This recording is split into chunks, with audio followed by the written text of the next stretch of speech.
Junior விகடனுடைய cover story அறிவாலயத்தின் operation S. ரைட்டா? நம்பிக்கை வாக்கெடுப்பு இப்போதுதான் கொண்டு வரப்பட்டது என்பதால் இன்னும் 6 மாதங்களுக்கு ஆட்சிக்கு எதிரான நம்பிக்கை தீர்மானத்தை சட்டமன்றத்தில் கொண்டு வர முடியாது. அதனால் சபாநாயகர் மீது நம்பிக்கை தீர்மானத்தை கொண்டு வரலாம். அதைத்தான் கையில் எடுத்திருக்கிறார் உதயநிதி. சபாநாயகர் மீதான தீர்மானம் என்பதே ஆட்சியின் மீதான நம்பிக்கை தீர்மானம் தான். அதில் அறுதி பெரும்பான்மையை தாவேக்க நிரூபிக்க வேண்டும், தவறினால் ஆட்சியை இழக்க நேரிடும் அப்படின்னு சொல்லிட்டு அனிதா ராதாகிருஷ்ணன், செந்தில் பாலாஜி, MRK பன்னீர்செல்வம், SS சிவசங்கர், மா சுப்பிரமணியம், மூர்த்தி உள்ளிட்டவர்களுக்கு தாவேக்க MLA-க்களை இழுக்கும் அசைன்மெண்ட் கொடுக்கப்பட்டிருக்கிறது.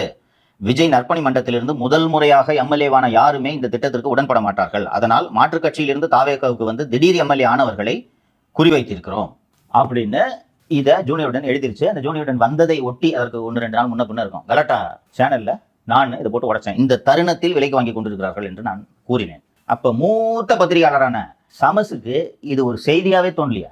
ஒரு வரியில போடுங்க சார், தம்பி சொன்னதான் கரெக்ட், சமசுக்கும் இதுல கட்டிங் போயிருக்கு என்று தான் நான் நினைக்கிறேன். இல்ல அவர்கிட்ட ஆதாரத்தை காட்டிருக்காருன்னா அவரையும் கூப்பிட்டு விசாரிக்கணும். ஆமா, அதான முறை. ஆதாரத்தை பார்த்து நீ என்ன பண்ணிட்டு இருந்த என்று கேட்க வேண்டும்.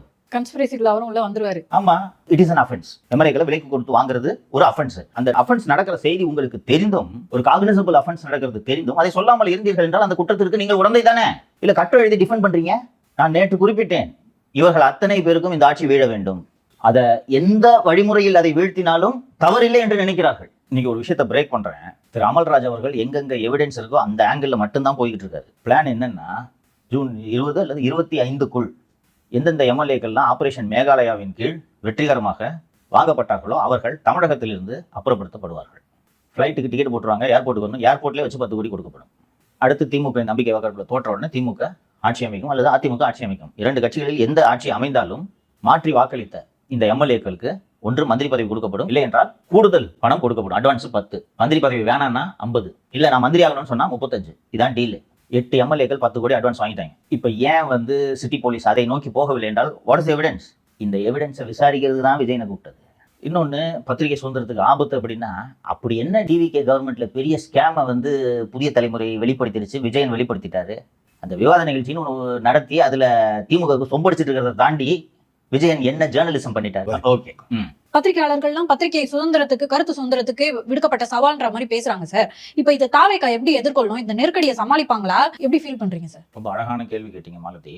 தமிழக முதல்வர் திரு விஜய் அவர்களுக்கு நேரடியாக நான் இந்த சேனல் வாயிலாக நீங்கள் கேட்ட கேள்வியின் வாயிலாக சில விஷயங்களை சொல்ல விரும்புகிறேன்.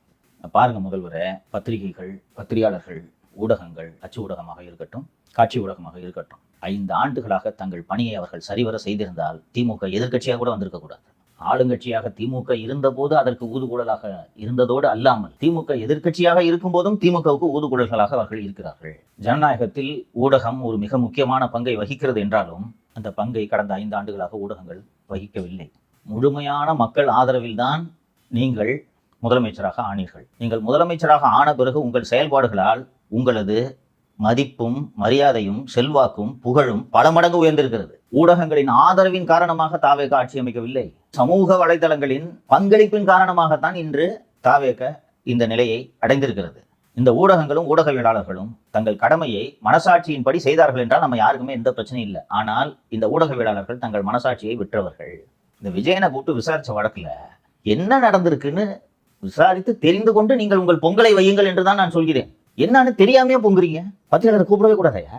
இல்ல சார், எனக்கு என்ன தோணுதுனாங்க சார், அவருக்கு ஒரு பங்கு இருக்கு. ஆனாலும் இந்த டைம்லயே பயங்கரமா சவுண்ட் கொடுத்து போலீஸார நிறுத்தணும். தாவேக்கா ஆட்சியை, முதலமைச்சரை நிலை குலைய வைக்க வேண்டும்.